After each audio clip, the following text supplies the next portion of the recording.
আজকে আপনারা জানেন যে আজকে কাউন্সিল অফ অ্যাডভাইজার্সের একটা মিটিং ছিল। আজকে যেহেতু উইকলি মিটিং, আমরা সাধারণত কাউন্সিল অফ অ্যাডভাইজার করেন সাধারণত থার্সডেতে। আজকে মিটিংটা হয়েছে টুসডেতে। কালকে জানেন আপনি, কালকে ক্রিসমাস আছে, তো সেই জন্য এটাকে একটু একদিন এগিয়ে নেওয়া হয়েছে।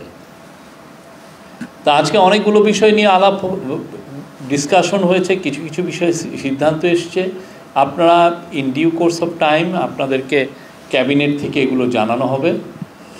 ব্রডার যেটা আমি বলতে পারি সেটা হচ্ছে যে পদোন্নতি বঞ্চিত অবসরপ্রাপ্ত সরকারি কর্মকর্তাদের বঞ্চনা নিরসনে গঠিত কমিটির সুপারিশ বাস্তবায়নের বিষয়ে একটা আলাপ হয়েছে।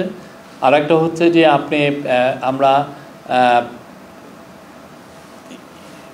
কোরিয়ার সাথে আমরা একটা ফ্রি ট্রেড বলবো না, আমরা একটা ইকোনমিক পার্টনারশিপ এগ্রিমেন্ট আমরা করছি, তো সেটা নিয়ে আলাপ হয়েছে। তারপরে আরও ছিল গণভবনের জুলাই গণ অভ্যুত্থানের স্মৃতি অধিকার প্রতিষ্ঠা, এটা নিয়েও একটা ডিসিশন এসছে।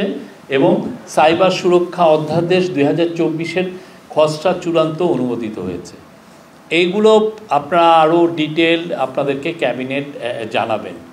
তো আমি এর থেকে কিছু পড়ে আপনাকে শোনাই।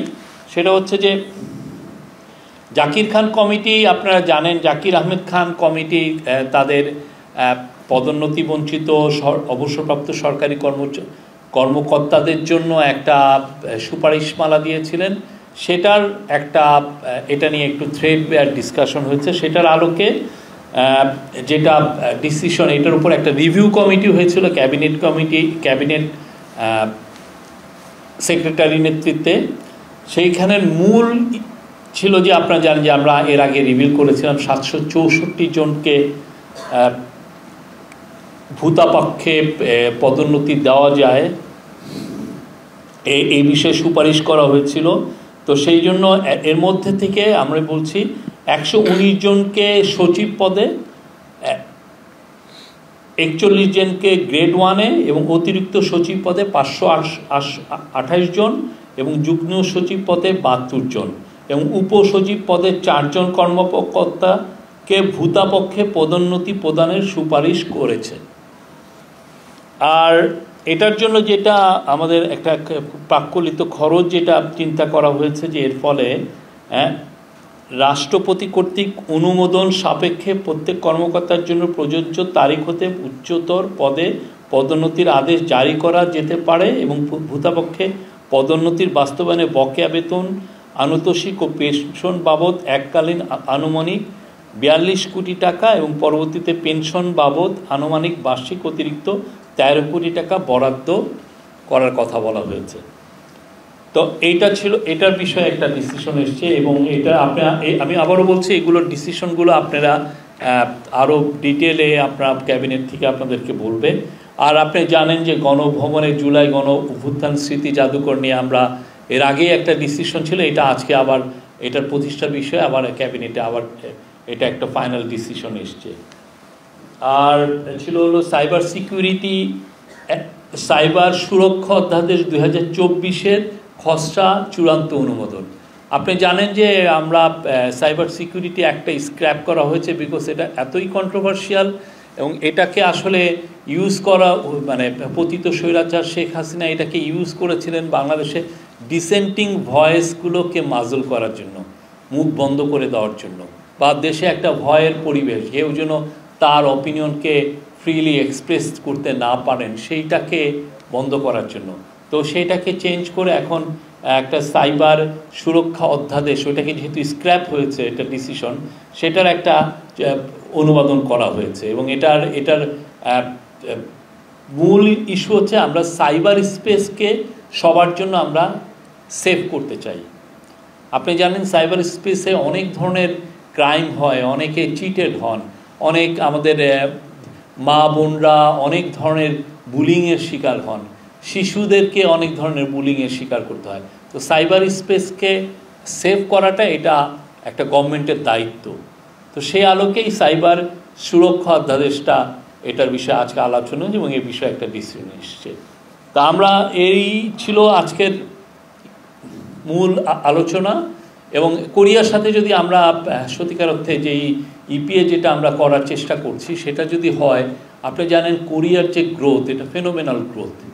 কোরিয়ার বাংলাদেশ অলমোস্ট একই লেভেলে ছিল 1960 বা আর্লি 70s দিকে, কিন্তু আপনি দেখেন কোরিয়া কোথায় চলে গেছে। আর কোরিয়ার এখন যে পার ক্যাপিটা ইনকাম, সুন তারা এমন হতে পারে, কেউ কেউ বলছেন যে তারা জাপানকে ছাড়িয়ে যাবে। তো ওদের সাথে যদি আমাদের একটা ইকোনমিক একটা ভালো এগ্রিমেন্ট থাকে পার্টনারশিপের, সেতে যেটা হবে যে আমরা উই ক্যান এক্সপ্লোর, এটা আমাদের জন্য একটা বড় মার্কেট হিসাবে আবির্ভূত হবে। আমরা চাই যে আমাদের গার্মেন্ট ম্যানুফ্যাকচারাররা বা যারা আমাদের লো কস্টে ম্যানুফ্যাকচারিং করেন তারা যেন কোরিয়াকে একটা বড় মার্কেট হিসাবে পান। সেইটার আলোকে আজকে ক্যাবিনেটে জানিয়ে দেওয়া হয়েছে যে এটা আমরা জাস্ট নেগোসিয়েশনটা লঞ্চ করেছি তাদের সাথে। হোপফুলি এটা খুব দ্রুত এই নেগোসিয়েশনটা কমপ্লিট হলে বাংলাদেশের জন্য একটা বড় একটা মার্কেট ওপেন হবে। জাপানের সাথেও আমাদের সিমিলার কথা হচ্ছে। জাপানের সাথে আমাদের অলরেডি 3 দফা এটা নিয়ে অলরেডি আলোচনা হয়েছে, এবং এটা আমাদের জন্য দরকার। কারণ জানেন আমাদের এই এলডিসি গ্র্যাজুয়েশনের একটা কথা এসছে, আমরা হয়তো 2026-এ গ্র্যাজুয়েট হব কি হব না সেই বিষয়ে তো একটা ডিসিশন এখনও হয়নি, বাট ইভেনচুয়ালি তো আমাদের এটা খুব যে বেশি দিন থাকবে তা না, এই উইন্ডো অপরচুনিটি যে উইন্ডো সেই জন্য আমরা আগের থেকেই নিজেদেরকে প্রিপেয়ার করা, কিভাবে আমরা আমাদের আরও বড় মার্কেট আমরা কিভাবে পাবো পৃথিবীতে। শুধুমাত্র আমাদের এখনও দেখেন যদি আমাদের এক্সপোর্ট বাস্কেটটা অনেক বেশি ওয়েস্টার্ন ইউরোপ এবং নর্থ আমেরিকা কেন্দ্রিক। আমরা চাচ্ছি, এই গভর্নমেন্ট চাচ্ছে নতুন নতুন মার্কেটকে আরও কত ভালোভাবে এক্সপ্লোর করা যায়। That includes south Korea. And south কোরিয়ার সাথে আমাদের অনেক পুরনো বন্ধুত্ব, এবং আপনি জানেন যে সাউথ কোরিয়া এখন একটা খুব বড় একটা জিনিস হচ্ছে যে সাউথ কোরিয়া এখন যেগুলো লেন্ডিং দেয়, ওদের চেয়ে এত সফট লোনে কেউ লেন্ডিং দেয় না, এত কম। মানে অনেক ক্ষেত্রে দেখা যায় না, আপনি যদি অন্যান্য অনেক দেশের থেকে লোন নেন সেক্ষেত্রে ইন্টারেস্ট রেটটা অনেক হাই, ওদের একদমই নাই বলতে গেলে, এরকম নমিনাল রেটে তারা লেন্ডিং করেন। তো এটাই ছিল আমাদের আজকের আপনারা কোশ্চেন করতে পারেন।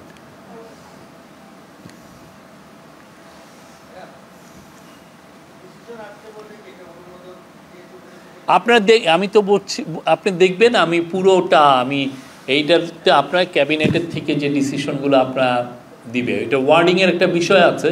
তো সেই জন্য একটা অনেক সময় হয় যে নীতিগতভাবে এটা অনুমোদন না চূড়ান্ত অনুমোদন, সেই জন্য আমি বললাম যে ডিসিশন এসছে, আপনারা একটু জাস্ট ওয়েট করেন, you will get the full decision.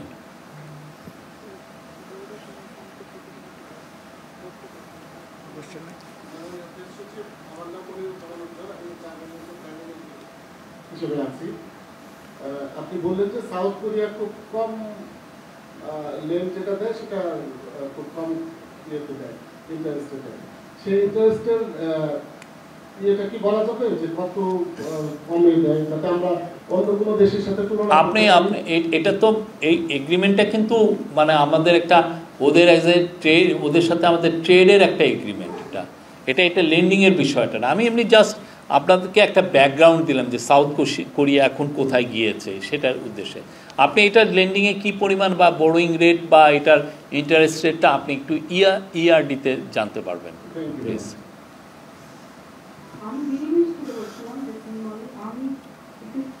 হ্যাঁ বলেন মলি।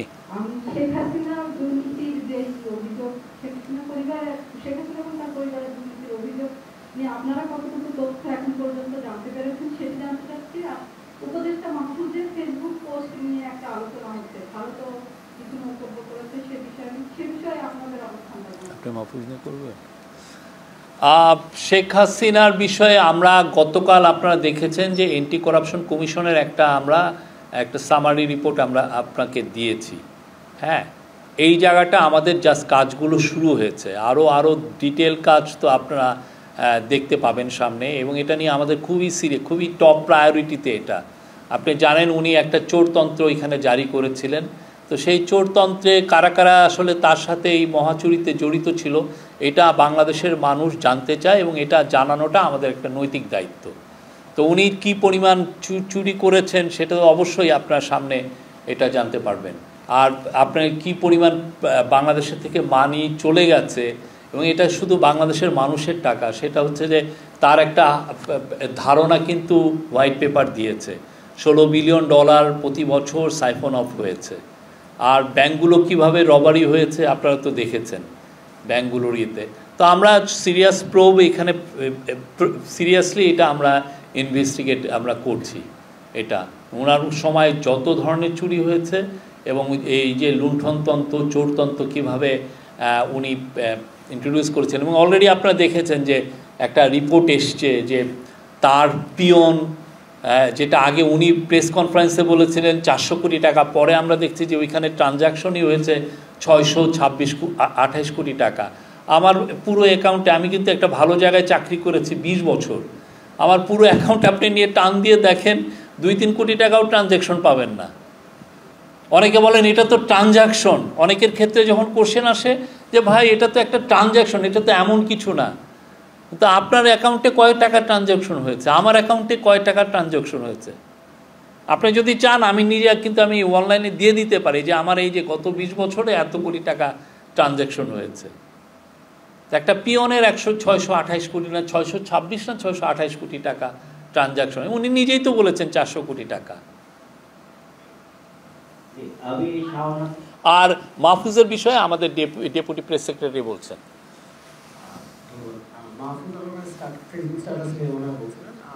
এটা একদমই ওনার ব্যক্তিগত মতামত। আর উনি কিন্তু পরে আবার একটু ফেসবুক স্ট্যাটাস দিয়েছেন যেটা উনি বেশ কিছুটা ক্লিয়ার হয়েছে। আপনি ওখানেই আপনি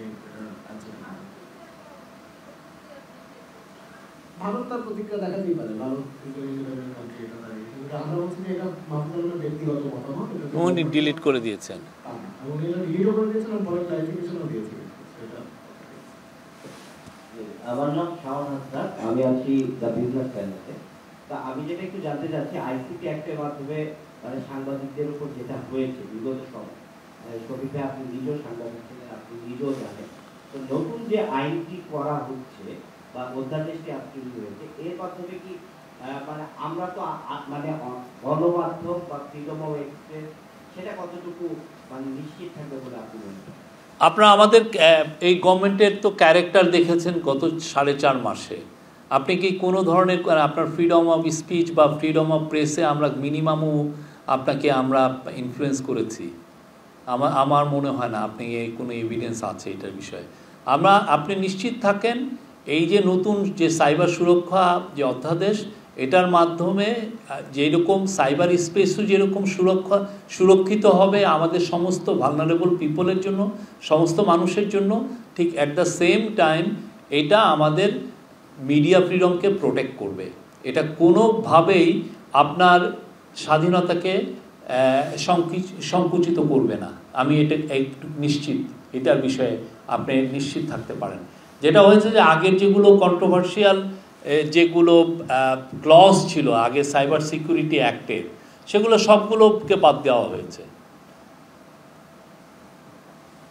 আমি ব্যবহার কালের পত্রিকা, আমি আজকে আপনারা দেখছেন যে সিভিল সার্ভিসের কর্মকর্তারা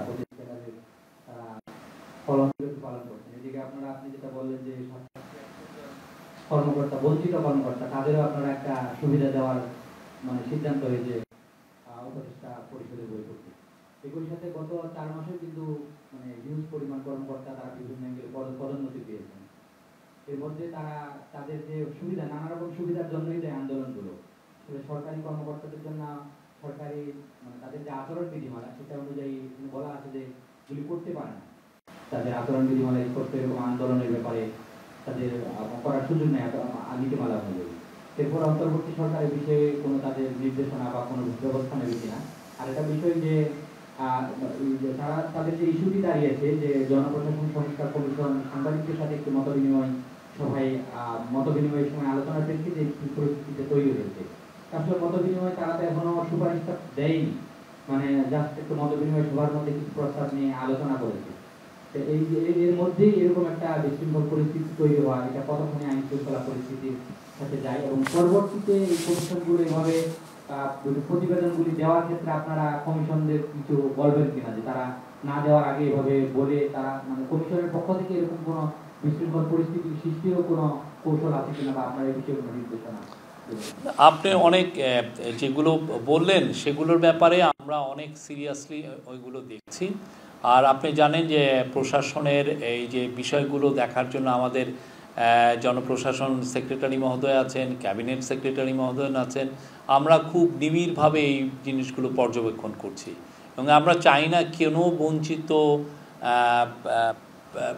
সরকারি কর্মচারী যাতে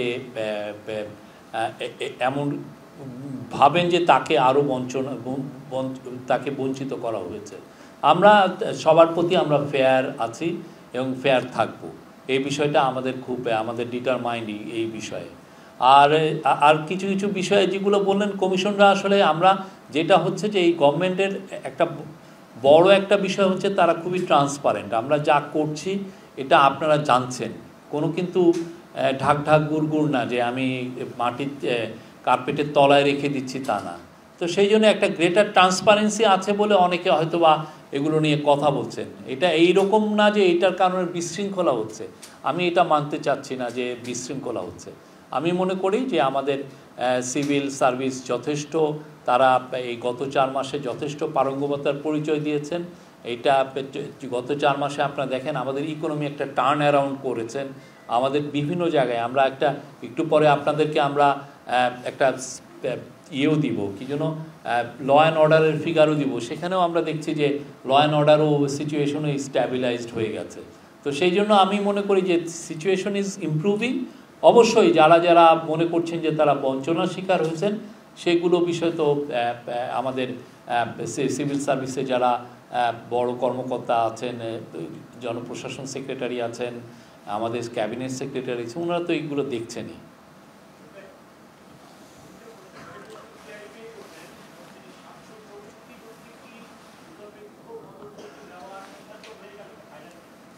ওইটা ওই বিষয়ে একটা ডিসিশন এসছে। আপনি একটু ডিসিশনটা বলবে আর কি, এই জন্য ক্যাবিনেট থেকে আপনি পাবেন।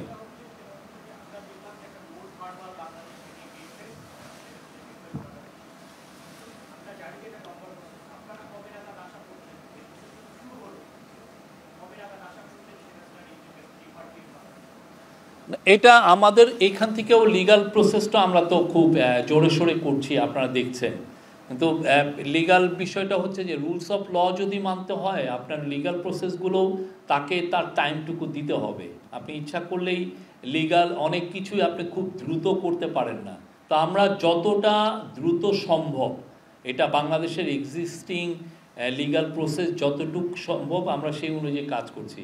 আমরা বারবার আপনাদেরকে বলেছি যে আমরা শেখ হাসিনার এক্সট্রাডিশন চাই এবং সেই অনুযায়ী আপনি দেখেছেন কালকে আমাদের মাননীয় ফরেন অ্যাডভাইজারি বিষয়ে বলেছে। আমরা আশা করব যে উনি এক্সট্রাডিটেড হবেন সুনার অর লেটার এবং উনি শেখ হাসিনা বিচারের সম্মুখীন হবেন। তার বিষয়ে আপনারা দেখেছেন, তার আমরা দেখেছি যে তার ক্রাইমগুলো ভয়াবহ। মানে গত 15 বছরে যেই ধরনের ক্রাইমগুলো হয়েছে বাংলাদেশে, এটা তো চিন্তা করা যায় না। এবং পুরো পৃথিবী এখন হঠাৎ করে ঘুমের থেকে উঠে দেখছে যে তার ক্রাইমটা কি ছিল। আপনি চিন্তা করেন, আমরা যেটা পাচ্ছি গুম কমিশনের থেকে প্রায় 3,500 লোক গুম হয়েছে, এক্সট্রা জুডিশিয়াল মার্ডার হয়েছে হাজার হাজার লোক, কয়েক হাজার লোক। তারপরে আপনি জুলাই আগস্টে আপনি দেখেন মারা গেছে প্রায় 1500 জনের মতো লোক। কালকে আরাফাত, একটা ছোট ছেলে, একটা রিক্সাওয়ালার ছেলে, সে কালকে মারা গেছে। তার বাবা মা 3 মাস তাকে শুশ্রূষা করেছে, ঘুমায় নাই। তো সেই আপনি দেখেছেন যে মানে কতটা ভয়ানক একটা বিষয়। তারপরে তো আপনি দেখেন শাপলার হত্যাকাণ্ড, তারপরে মাওলানা সাঈদীর মৃত্যুর পরেও অনেক বড় একটা হত্যাকাণ্ড হয়েছে, সেগুলো বিষয়ে। এবং সবচেয়ে বড় কথা, পুরো অপোজিশনে আপনি দেখেন বিএনপি বারবার কিন্তু বলছে যে তাদের 50 থেকে 60 লক্ষ লোকের এগেনস্টে আপনি ভায়োলেন্সের কেস দিয়েছেন এবং যেগুলো সত্যিকার অর্থে অনেক বেশি, সবই almost all the cases are ফেক। আপনি তাদের 50 আপনি কেস দেওয়া মানে কি একটা লোকের? আপনার 50 লক্ষ লোকের কেস মানে কি তার আপনার রাইটসটাকে কেড়ে নেওয়া। সে যাতে অনেকগুলো মানে তার ছেলে মেয়েকে আপনি দেখা যাচ্ছে যে তার ছেলে মেয়ে বিসিএসে পরীক্ষা দিতে পারছে না, তাকে দিনের পর দিন আপনি কোর্টের বারান্দায় সে ঘোরাফিরি, মানে কি ধরনের ভয়াবহ হিউম্যান রাইটসের ভায়োলেশন হয়েছে সেই সময়, এটা আজকে ওঠার মতো।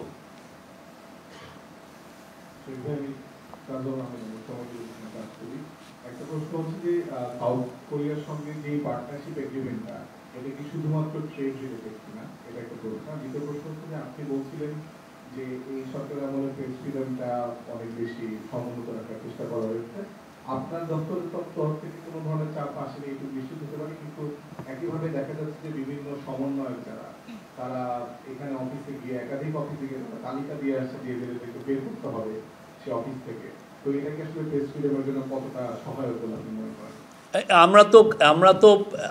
আমি আমার গভর্নমেন্টের কথা বলতে পারি, প্রাইভেট সিটিজেন কে কি করছে সেটা তো আমি বলতে পারি না। আমি তো সমন্বয়কের গভর্নমেন্ট, আমি তো আমার গভর্নমেন্ট, আমি ইন্টারিম গভর্নমেন্টের কথা বলছি।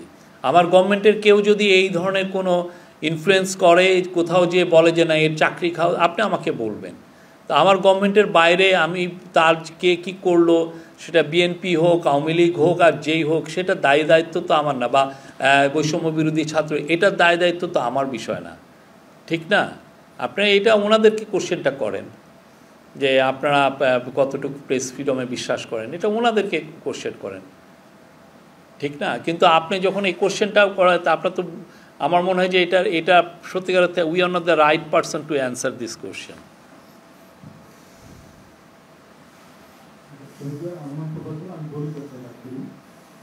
সাউথ কোরিয়ার সাথে যে এগ্রিমেন্ট আছে, সেখানে আমরা বারবারই দেখছি আমাদের এগ্রিমেন্টগুলো হয় হচ্ছে তৈরি পোশাক খাত নিয়ে। আমাদের রপ্তানির হচ্ছে 86% সময় তৈরি পোশাক খাত বা টেক্সটাইল দিকে আসে, কিন্তু আমাদের এখানে ডাইভার্সিটি দরকার। সাউথ কোরিয়া কিন্তু টেকনোলজিতে অনেক বেশি আগানো, এবং তারা টেকনোলজির দিক থেকে ইনভেস্ট করে তারা হচ্ছে জাপানকে ক্রস করার চেষ্টা করছে। সেখানে আমরা টেকনোলজির জায়গাতে আসলে ওদের সাথে কোনো কোলাবোরেশন বা কোনো না, একটা ট্রেড এই ধরনের এগ্রিমেন্টের একটা বড় জিনিস হচ্ছে যে আপনি ইউ নেভার নো কি কোন অপরচুনিটিটা এটা তৈরি করতে পারে। এমন হতে পারে এই এগ্রিমেন্টের কারণে যেটা হতে পারে যে সাউথ কোরিয়ান অনেক কোম্পানি বাংলাদেশে আসতে পারে, বাংলাদেশে এসে দেখতে পারে যে না আমি বাংলাদেশের থেকে তার প্রোডাক্টটা ম্যানুফ্যাকচার করে সাউথ কোরিয়ায় ইম্পোর্ট করাটা অনেক বেটার। হ্যাঁ, এই এগ্রিমেন্টগুলোর বিউটিটা এখানে যে এর ফলে আপনার অনেক ধরনের নতুন অপরচুনিটি তৈরি হয়। অবশ্যই আপনার পয়েন্ট আউট করেছেন ঠিকই যে 86-85% আমাদের পুরো এক্সপোর্ট বাস্কেটটাই হচ্ছে রেডিমেড গার্মেন্টসে। এইটার জন্য সত্যিকার অর্থে আমরা তো এই 4.5 মাসে আমাদের চেষ্টার কোনো শেষ নাই যে এটার থেকে আমরা বেরিয়ে আসতে চাই। আমরা চাই যে বাংলাদেশের অন্যান্য আরও বড় বড় মেজর প্রোডাক্ট হোক, বাংলাদেশের ইকোনমি আরও ডাইভার্সিফাই হোক। কিন্তু আনফর্চুনেটলি গত 15 বছরে আমাদের স্বৈরাচার জননী অনেক ধরনের উন্নয়নের গল্প করেছেন, কিন্তু দেখেন গত 15 বছরের ইকোনমিটা কিসের উপরে ডিপেন্ডেন্ট ছিল? দুইটা ওয়ার্ডের উপর আমাদের ইকোনমি ছিল, সেটা হচ্ছে চিপ লেবার। আমি দেশে চিপ লেবার বিক্রি করছি আর আমি বিদেশে চিপ লেবার বিক্রি করছি সেটার উপরে, অথচ উন্নয়নের অনেক বড় বড় গল্প আমরা শুনেছি। তা আমাদের এখানে চেষ্টা আছে 4.5 মাসে আপনারা দেখেছেন, এবং সেটার জন্য যেটা হচ্ছে যে প্রফেসর ইউনূস খুবই ব্রিলিয়ান্ট দুইজনকে নিয়ে আসছেন। একজন এলএসিতে ছিলেন, লন্ডন স্কুল অফ ইকোনমিক্সে ছিলেন, এবং উনি বড় ইনভেস্টমেন্ট ব্যাংকে চাকরি করেছেন, উনি ওনার স্পেশাল অনভয় হিসেবে কাজ করছেন। আর একজন সিঙ্গাপুরে HSBC ব্যাংকের খুবই সিনিয়র অফিসার ছিলেন, উনি এসে বিডাকে পুরো ট্রান্সফর্ম করছেন। তো আমরা চেষ্টা করছি, আমাদের চেষ্টা রয়েছে, এবং প্রতি মাসে দেখেন ওনারা ইনভেস্টরদের জন্য ইনভেস্টরদের সাথে বসছেন এবং কনফারেন্স করছেন। এই 3-3.5 মাসের মধ্যে বিডার চেয়ারম্যান নিজে 2500 মিটিং করেছেন, 2500 CEO এর সাথে যারা আছেন তাদের সাথে উনি কথা বলেছেন। এটা তো আনবিলিভেবল একটা বিষয়। তো সেই জন্য আমাদের চেষ্টার কোনো অন্ত নাই। আমরা চাই যে আমরা যতদিনই আছি তার মধ্যে বাংলাদেশের ইকোনমির যাতে একটা ট্রান্সফরমেশন হয়। আরেকটা জিনিস আপনাকে বলি, আজকে আমি চাইনিজ অ্যাম্বাসেডারের সাথে একটা মিটিংয়ে কথা হয়েছে। চাইনিজ অ্যাম্বাসেডার বললেন যে আপনি জানেন যে নিউ ইয়র্কে আমাদের চিফ অ্যাডভাইজারের সাথে চাইনিজ ফরেন মিনিস্টারের একটা মিটিং হয়েছিল। সেখানে আমাদের চিফ অ্যাডভাইজার তাকে বলেছিলেন যে যেহেতু আপনি জানেন কিছু কিছু চাইনিজ সোলার প্যানেল ফ্যাক্টরিগুলোকে বা সোলার প্যানেল এক্সপোর্টের উপরে বাইরে অনেক জায়গায় রেস্ট্রিকশন আছে, তোমরা তোমাদের দেশের এই সোলার প্যানেল ম্যানুফ্যাকচারিং ইউনিটগুলোকে বাংলাদেশে রিলোকেট করতে পারো। একে তো আমরা কস্ট অফ ম্যানুফ্যাকচারিং এখানে কম, এবং এটা বাংলাদেশের থেকে এক্সপোর্ট করাটা অনেক জায়গায় ইজিয়ারও, বা বাংলাদেশের অনেক জায়গায় ট্রেড অ্যাক্সেস আছে। আজকে চাইনিজ অ্যাম্বাসেডার বললেন যে ওনার কলে রেসপন্ড করে অনেকগুলো ইনভেস্টর বাংলাদেশে আসছে, আজকেই কয়েকজন আসছেন, হ্যাঁ আসছেন, ওরা এক্সপ্লোর করতেছেন। আর হোপফুলি আমরা যে চেষ্টা করছি যে বাংলাদেশের ইকোনমি একটা ডাইভার্সিফাই হোক, সেটা হবে। আরেকটা বিষয় হচ্ছে আমাদের চামড়া খাত হচ্ছে আমাদের পোশাক খাতের পরেই কিন্তু দ্বিতীয় সম্ভাবনা হিসেবে বিবেচনা করা হয়, করা হয়েছে কিন্তু এই খাতের পুনরুদ্ধার করা হয়। এবং এখানে হচ্ছে সিএসপির জন্য হচ্ছে আমরা ইন্টারন্যাশনাল ইনভেস্টমেন্ট পাই না, কিন্তু অল্প কিছু টাকার জন্য হচ্ছে সিএসপিটা হচ্ছে ঠিক করা হচ্ছে না। আবার আমাদের কিছুদিন পরে হচ্ছে কোরবানির ঈদ, আর এই সরকার যদি হচ্ছে 26 জুনের থেকে হচ্ছে নির্বাচন দেওয়ার কথা বলছে এর মধ্যে, তো সেই ক্ষেত্রে আরো একটা ঈদ অর্থাৎ 2টা কোরবানির ঈদ এই সরকার পাবে। তো সেক্ষেত্রে মানে এইটা ঠিক করতে ওরালে 6 মাসের মতো সময় লাগার কথা, বেশি সময় লাগার কথা আমি বুঝতে পারি। এই জায়গাতে হচ্ছে আমাদের আসলে লেদার ইন্ডাস্ট্রি নিয়ে হচ্ছে কোনো ভাবনা বা একটা বিষয় যে লেদার ইন্ডাস্ট্রিকে আমরা খুব সরলীকরণ করি, হ্যাঁ, যে এটা আমি সিএটিপি করলেই যে আমার লেদার ইন্ডাস্ট্রি খুব গ্রোথে যাবে সেটার কি গ্যারান্টি আছে? এটা কিন্তু আমরা সেভাবে দেখছি না। আমি যে যতগুলো সেমিনার এইগুলোতে অ্যাটেন্ড করেছি সেই বিষয়ে কিন্তু এইটা আমার মনে হয় না, কেননা তারপরেও আমাদের মানে লেদার এবং লন লেদার শু এগুলোর বিষয়ে আপনি দেখছেন যে এই বছর কিন্তু ভালো গ্রোথ আমাদের হচ্ছে, এবং সেই বিষয়ে আমরা আরও চেষ্টা করছি। আর সিএটিপির বিষয়ে ইন্ডাস্ট্রি মিনিস্ট্রি দেখছে এটা কতটা আমরা ভালোভাবে করতে পারি। অবশ্যই আমরা চাই যে বাংলাদেশে যেগুলো হাইড অ্যান্ড লেদার যেগুলো হয় সেটা যেন এনভায়রনমেন্টালি প্রসেস হয়, এবং আমরা যদি এটার এনভায়রনমেন্টালি প্রসেস মানে কমপ্লায়েন্ট করে যদি আমরা প্রসেস করতে পারি, তাহলে এটা হবে কি বাইরে একটা মেসেজ যাবে যে না এই বাংলাদেশের থেকে এই গুডসগুলো কেনা যায়। তা আমরা হোপফুলি আমরা আশা করছি, বাট এটার সাথে যেটা হয় কি এটার সাথে ভ্যালু এডিশনও লাগে, আমাদের ভ্যালু এডিশনগুলোও যুক্ত হতে হবে। গার্মেন্টস তো একদিনে হয় নাই, 40 বছরে গার্মেন্টস এখানে এসছে, বাট এই জায়গাটায় কিন্তু আপনি দেখবেন যে ভালো গ্রোথ আমরা ইদানিং দেখছি। সামনে আমরা সেই জন্য যদি আরও আমরা পলিসি নিতে পারি, আমাদের গভর্নমেন্টের এটা এ বিষয়ে যথেষ্ট নজর আছে, ভালো যদি পলিসি নিতে পারি অবশ্যই আপনি দেখবেন যে এইখানেও ভালো গ্রোথ আমরা পাবো। না আমরা গত কয়েকদিন দেখেছি যে আপনারা যে বেশ কয়েকটি নিউজ পেপার আইন শৃঙ্খলা পরিস্থিতি নিয়ে রিপোর্ট করেছেন, এবং বাংলা ট্রিবিউনের একটা রিপোর্টে এসছে যে বেড়েছে খুন, ছিনতাই, ডাকাতি, হিমশিম খাচ্ছে আইন শৃঙ্খলা বাহিনী।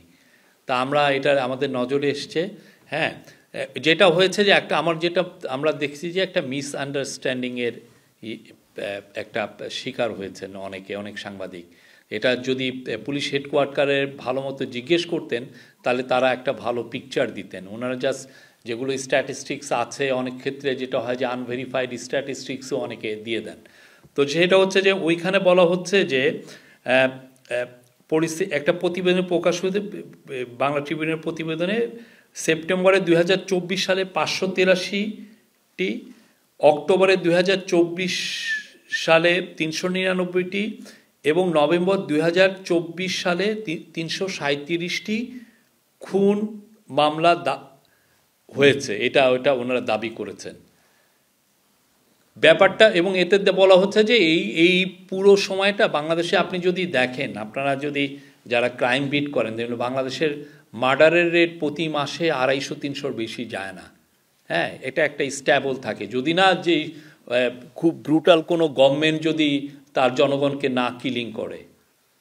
এমনি নর্মাল ইয়ের থেকে এটা আমি অন্তত এটা দেখেছি। তো সেই জায়গায় আমরা এটা নিয়ে তারপরে আমরা পুলিশ সদর দপ্তরকে জিজ্ঞেস করলাম যে আপনারা এটা একটু দেখেন যে এটার ওনারা এটা দাবি করছেন।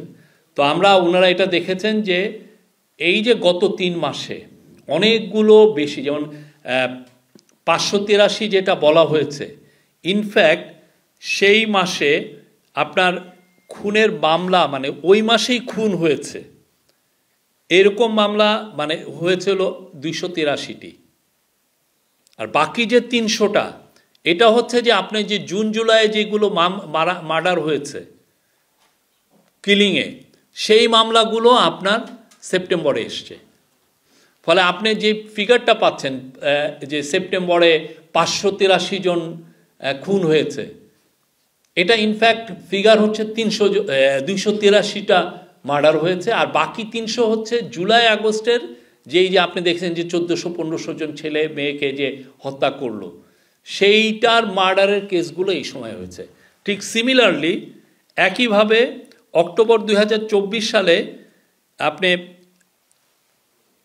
399টা মার্ডারের কথা হয়েছে, কিন্তু ইনফ্যাক্ট হবে হচ্ছে 249টা, 150টা মার্ডার যেটা আগে হয়েছে সেগুলো দেখা যাচ্ছে। এবং কিছু কিছু মার্ডার এখন আমরা দেখছি যে এটা 5, 6, 7, 8 বছর আগে 2015 সালে মার্ডার হয়েছে, ভয়ে ওনারা মার্ডার কেসটা দিতেই পারেন নাই, সেই মার্ডার কেসও এখন আমরা দেখছি যে 2-1 জন করছেন। কিন্তু এটার মানে এই না যে ওই মার্ডারটা সেই মাসেই হয়েছে। ঠিক তেমনি আপনার নভেম্বরে হচ্ছে 337টা, তো তার মধ্যে 117টা হচ্ছে পূর্বের ঘটনার মামলা। আমরা এই পুরো স্ট্যাটিস্টিক আমরা আপনাদের সাথে দিব। ইনফ্যাক্ট মার্ডার হয়েছে 220টা। তা আপনি, আমার কথা হচ্ছে যে আপনারা যেই ধরনের মানে এই যে একটা স্ট্যাটিস্টিক দিয়ে আপনি বানিয়ে নিচ্ছেন যে দেশের আইন শৃঙ্খলা পরিস্থিতির ম্যাসিভ ডিটোরিয়েশন হয়েছে, হিমশিম খাচ্ছে মানুষের আমার কথা হচ্ছে যে আমরা চাই সবাই ইথিক্যাল জার্নালিজম করেন। আপনি একটু দেখেন যে আপনার স্ট্যাটিস্টিক্সটা ঠিক আছে কিনা। আমরা আপনাদেরকে এটা দিচ্ছি। আমি এই যে ফিগারটা পেয়েছি, আমি পুলিশ হেডকোয়ার্টার্স এরা 2 দিন ধরে এটা কাজ করে তারা সেপারেট করেছেন কোনটা ইনফ্যাক্ট ওই মাসে হয়েছে, কোনটা আগের মামলা, সেটার একটা ফিগার আমরা দিচ্ছি। ঠিক তেমনি আপনারা দেখবেন যে আমরা খুন রাহাজানির ক্ষেত্রে বা ছিনতাইয়ের ক্ষেত্রেও আমরা কালকে একটা ফিগার দিয়েছি যে ইনফ্যাক্ট ছিনতাইয়ের যে এখন অনেক সময় হয় কি পারসেপশনের উপরে অনেকে রিপোর্ট করে ফেলেন, বা আমার আশেপাশে 3 জনের ছিনতাইয়ের শিকার হয়েছেন, ওটার থেকে একটা পারসেপশন হয় যে বাংলাদেশের আইন শৃঙ্খলা র্যাপিড ডিটোরিয়েট করেছে। আমার কথা হচ্ছে আপনার যেটা অ্যাকচুয়াল যেটা হয়েছে সেটা লেখেন, আমাদের এটা অনুরোধ আপনাদের কাছে। আর অবশ্যই আমরা চাই, আমরা আরও ডেটা ট্রান্সপারেন্সি আনতে চাচ্ছি। পুলিশকে আমরা বলে দিয়েছি যে তারা যেন তাদের যত ক্রাইমের ডেটা আছে যেটা সব সময় রিলিজিয়াসলি তারা জন্য পোস্ট করে, এটা একটা ট্রান্সপারেন্সি আপনাদের জনগণের সাথে তার একটা ট্রান্সপারেন্ট একটা সম্পর্ক থাকুক। কি হচ্ছে, কোথায় হচ্ছে, কি ধরনের মামলা হচ্ছে, বাংলাদেশে কোন ধরনের ক্রাইম বেড়ে গেছে, তার থেকে আপনারা একটা ভালো ইন্ডিকেশন এই স্ট্যাটিস্টিক্স থেকে পাবেন। আমরা এটা আজকে আপনাদেরকে দিচ্ছি। Thank you.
একটু দিয়ে দেন তো।